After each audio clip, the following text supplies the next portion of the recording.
From the warlords of ancient dynasties to a modern army of 2 million soldiers, from fighting monks to a billion-dollar entertainment industry,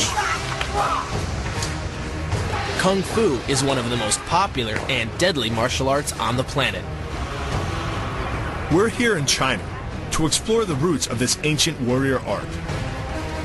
We'll train with revered monks at the most sacred site in martial arts and go toe-to-toe with some hardcore fighters from the world's largest army. Then, one of us will square off in a real fight against a real Kung Fu champion. There are hundreds of distinct fighting styles in the world. They are practiced in every nation and by every people. Now, Jason Chambers, a mixed martial artist and professional fighter, and Bill Duff, a former pro football player and wrestler, are embarked on a mission to explore the history and techniques of these incredible martial arts. And at the end of each journey, one of these two warriors will face the ultimate test. They'll try to survive a real fight with a true human weapon.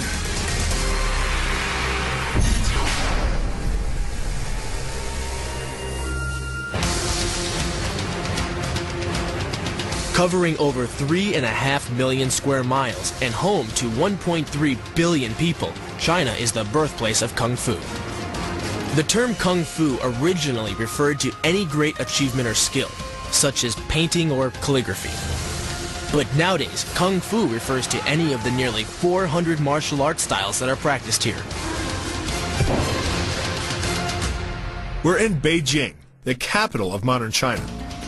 With a population of 15 million citizens, Beijing is also home to 250,000 Kung Fu practitioners.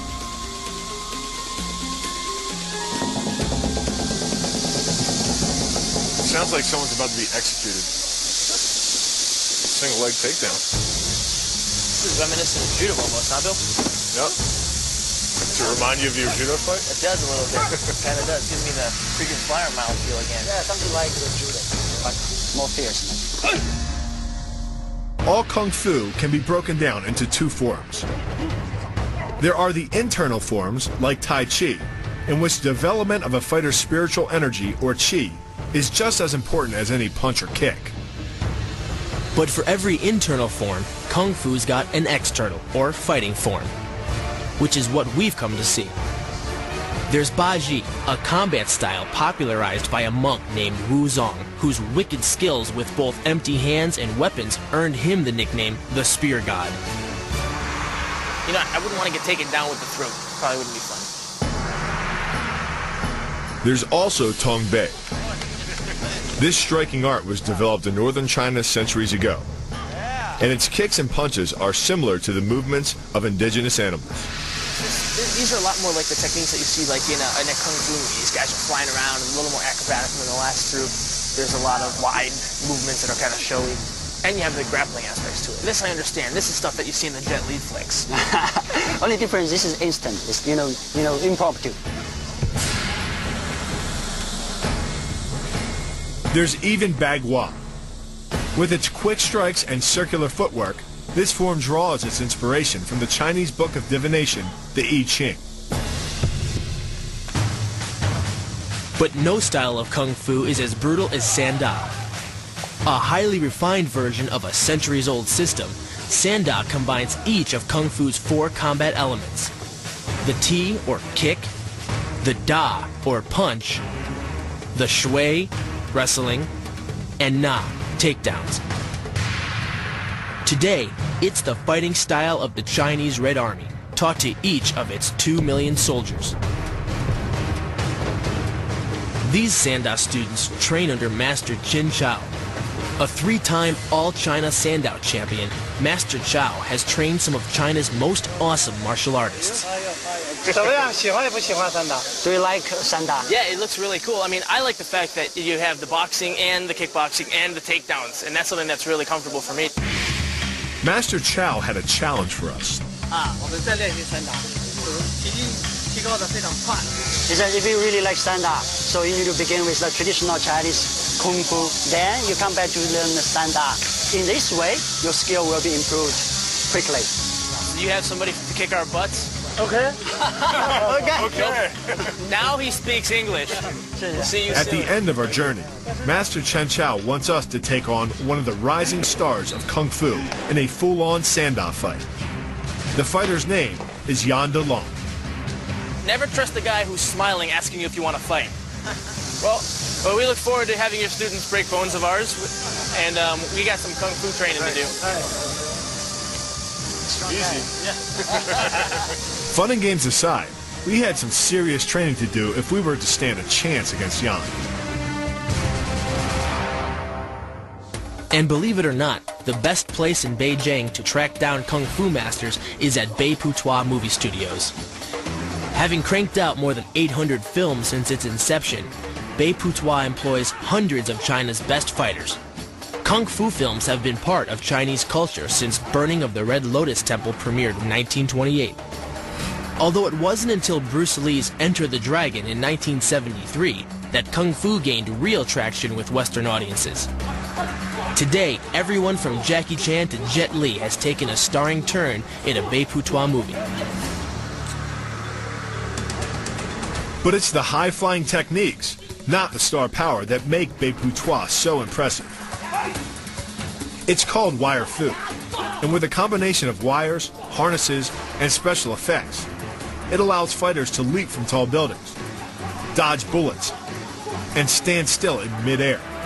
The plot of these films may not be all that realistic, but Wire Fu moves are actually based on centuries-old Kung Fu techniques. So we meet up with Yang Chong Yu, Beiputua's action choreographer and resident Wire Fu expert. Yu could teach us a move that could be used not only in a Kung Fu movie, but also in our fight against Yan. It's a long-range kick derived from Ti, Kung Fu's main kick-strike system. To execute the kick, the fighter first uses his left leg to deflect the opponent's strike. While the left leg is still in midair, the right leg is kicked outward at your opponent's chest. So even without a wire, you're airborne when you deliver the strike. The move is difficult but devastating. There's no opposing object to push against, so all the energy of the move must come from the momentum of the leap and the acceleration of the kick. The snapping motion of the lower leg functions much like a coiled spring. When unleashed, the kick reaches impact speeds of 20 miles per hour and delivers up to 400 pounds of force to the opponent's chest.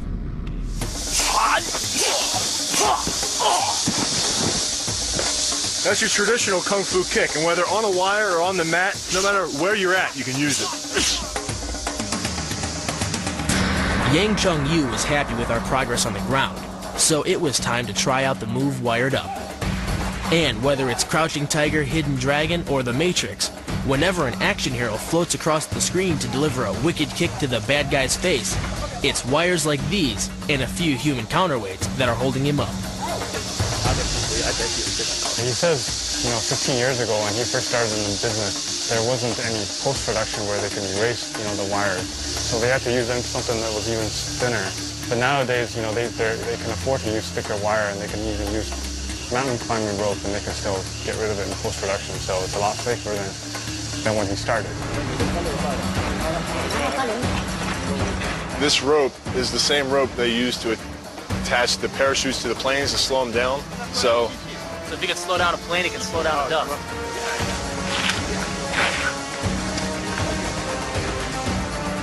it's really cool to be doing what you see in the movies. You see Jackie Chan and Jet Li do these things. You're like, wow, I'd love to try that. Even though it's movie magic, you would do this same kick that kicks someone in the face in a real Kung Fu play. Just a waistband. Then it was my turn to get strapped in. I'll